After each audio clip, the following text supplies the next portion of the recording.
So, what do you think is the cause of air pollution in Iligan? In Iligan City is the smoke emitted by cars, or what we all know as smoke belching. It is a great contributor to the pollution around us, and imagine we always breathe it. Una ka ng planta ng ng simento. Kaya sa dito pa man sa unang nagpuyo sa Dalituga, alas 12 gud sa kanang pudto, musiri na siya magulan kung abot ka ng planta kana sa ICC. Una jud mi kuan kay nga kuan sa sakit gidana.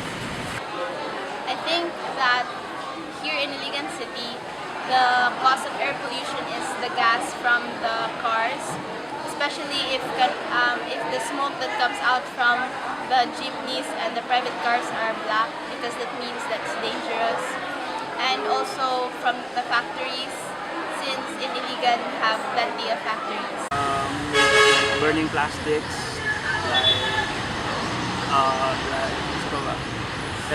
gikan sa mga pabrika. Sa transportation, kanang pagsundo, yung mga factories po.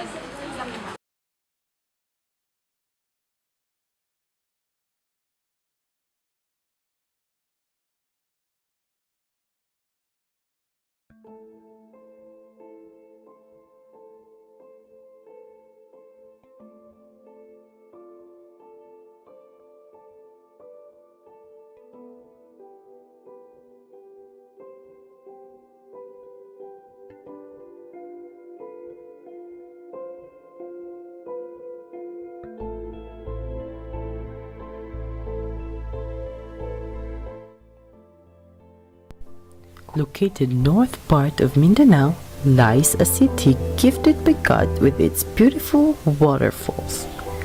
Iligan City. The city is also known as the City of Majestic Waterfalls. It is famous for its waterfalls and also in its landmarks. It is also a nice place to travel, relax, and enjoy. The scenery of the city is so wonderful. The people here are hospitable and also respectful. But one thing that concerns us the most is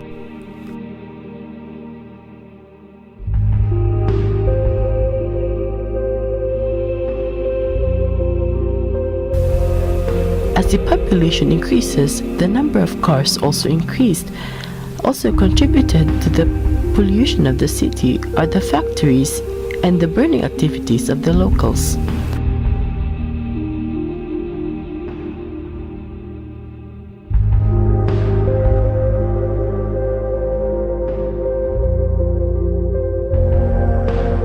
A lot, like it went from bad to worse. I know it's common for cities na polluted, but we all know that we could minimize it. Okay raman siya, parehas naman nga po may basihan sa kanang climate karon nga po murag sa una dili nila nani nga lain ang panahon sa una wala kay siya pero sa halip I remember back in my childhood that the air was more cool than it was now, but I can't really judge because the air quality depends on where you are. Like for example, when we go to practice in my classmate's house in Santa Filomena, it's colder up there. And when we go to the city, it's hot because there are plenty of emissions from different kinds of cars and stores and things like that. But I know for sure that if you compare the air quality before, it was certainly better before than it is now. Nagdako mong good ko nga dili sa dili daw sa urban nga area. So daghag kahoy sa amuha. Based ako ang murag comparison between sa lugar nga gidak-an ako in here and the air is not so nice. Like dili siya fresh kayo bitaw diri. Siguro tungod pud sa kadagan sa sakyanan. Siguro if I will rate it, siguro sa akong nakita lang. So it is a personal point of view. Around mga 10%. 50%. Oo, wala na 70 or 80 kay murag karon kay lisod na kayo mag kanang mulaag bitag udto mas karon mas mo prefer kog laag og gabi.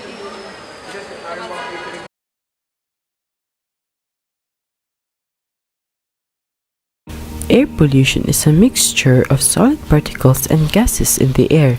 It is also caused by car emissions, chemicals from factories, dust, pollen, and mold spores. According to the Organization for Economic Cooperation and Development, or OECD, air pollution is the presence of a contaminant or pollutant substances in the air that do not disperse properly and that interfere with human health or welfare, or produce other harmful environmental effects. Air pollution can have bad effects in our body, like irritation of the eyes, nose, and throat, wheezing, coughing, chest tightness, and breathing difficulties, worsening of existing lung and heart problems such as asthma, and also it can increase the risk of heart attack.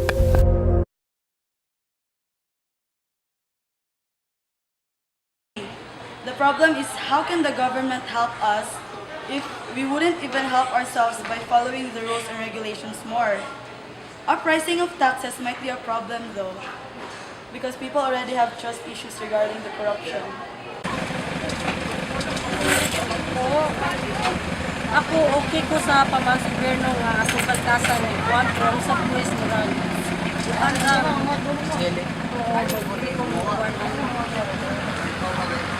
I agree that the government should do more for environmental purposes because they're not doing enough. Even if we can see from the news channels and from the programs that they're doing right now, it's still not enough.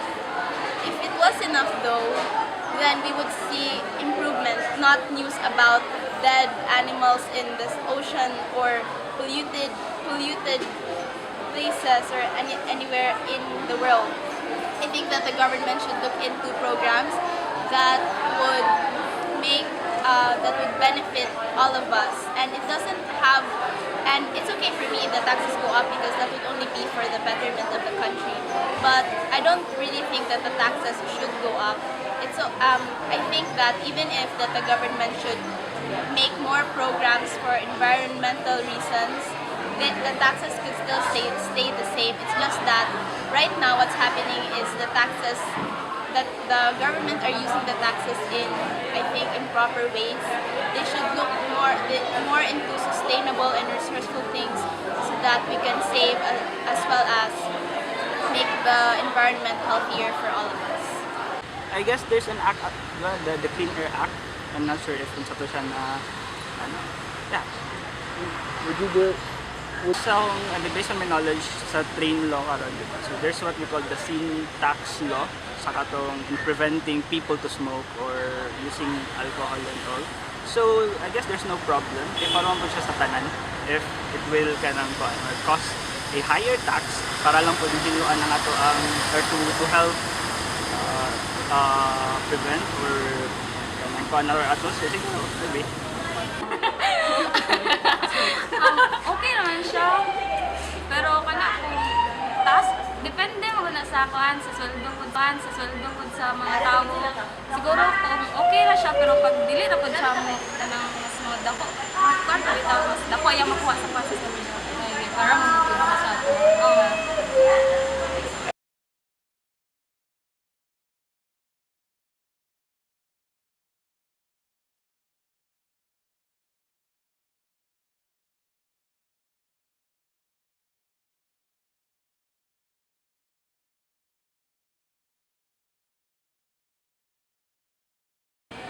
Of course, it's everybody's responsibility because we all breathe the same air and we all want to be safe and healthy. Oo. Kaya sa amo lang lugar sa ating farming, kanya-kanya yun may panglimpyo.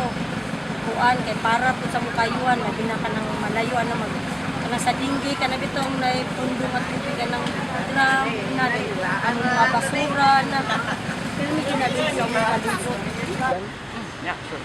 This are kanang highly duty yun nato to take care of our environment.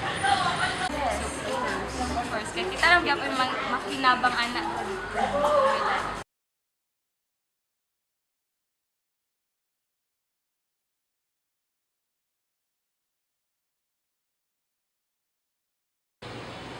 maybe, or I can definitely say yes, like the trashes in our homes.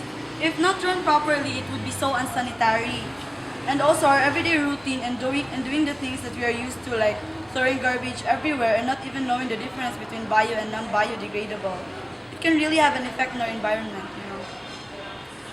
Thank you for Wala, pinapangay lang ito ko ng lupa para makuha ng atong panti sa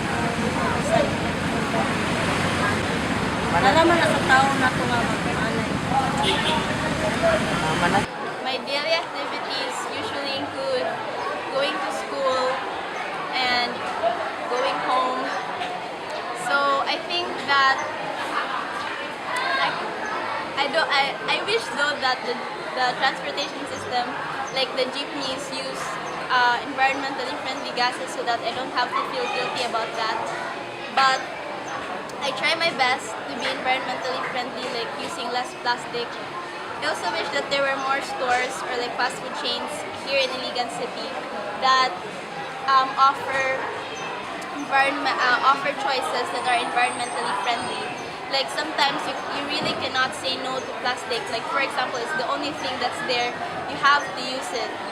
And that makes me feel guilty because I vowed that I will never use plastic ever again. But it's really hard because plastic is literally everywhere. So that's all. Siguro, not all the time, but most of the time.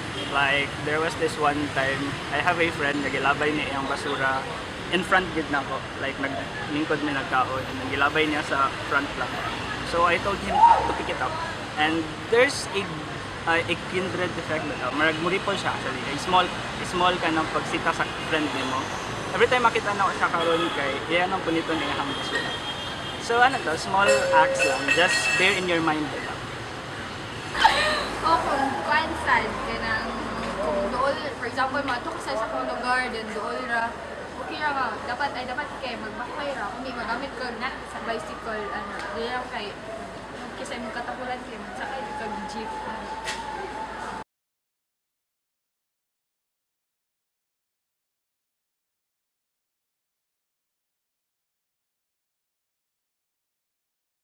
One way of reducing air pollution is to lessen the use of cars and maybe settle on riding bicycles because it doesn't just reduce air pollution, it also promotes healthy lifestyle through exercise.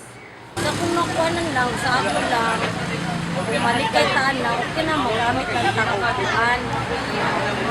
Di man dyan nato na siya kalikayan, natural naman In my opinion, you can reduce air pollution by reducing the amount of dangerous transmissions that we contribute to the air. Like for example, I saw a documentary once that in Indonesia, they burn trees so that they can replant these palm trees for businessmen. And I think it's very selfish because burning those trees would contribute CO2 to the atmosphere. And we don't know these, but each day we are contributing more and more CO2 to the atmosphere, which is why it's very hot. So I think that politicians, most especially politicians, because they're the ones who have control over countries, should think and should provide more support for environmentalists and for programs that would make laws against forest fires, not forest fires, but intentional burning of the trees. And also, people should look into renewable source. Look into environmentally friendly gas, like for the cars, because nowadays we have so many private cars.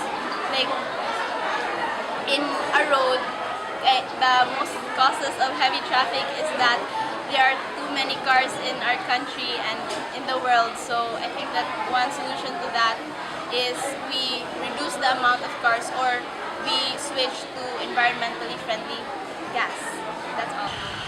I think it's common problem sa atwa, di ba? Since elementary ko, I guess that topic was so redundantly talk about. Siguro, I mean, most answers would be united na cooperate and all.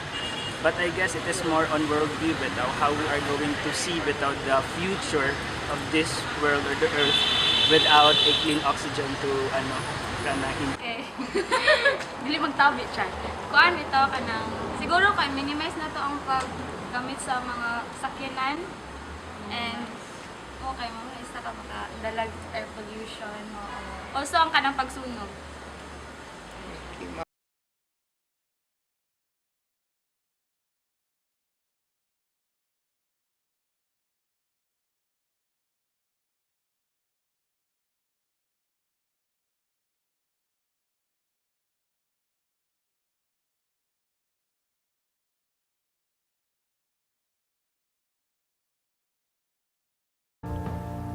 People should realize by now that air pollution is not just a simple problem.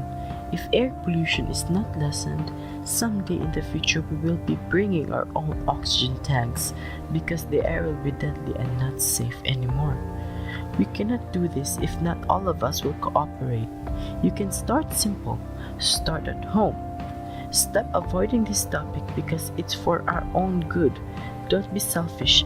Think of the next generation and how they would feel.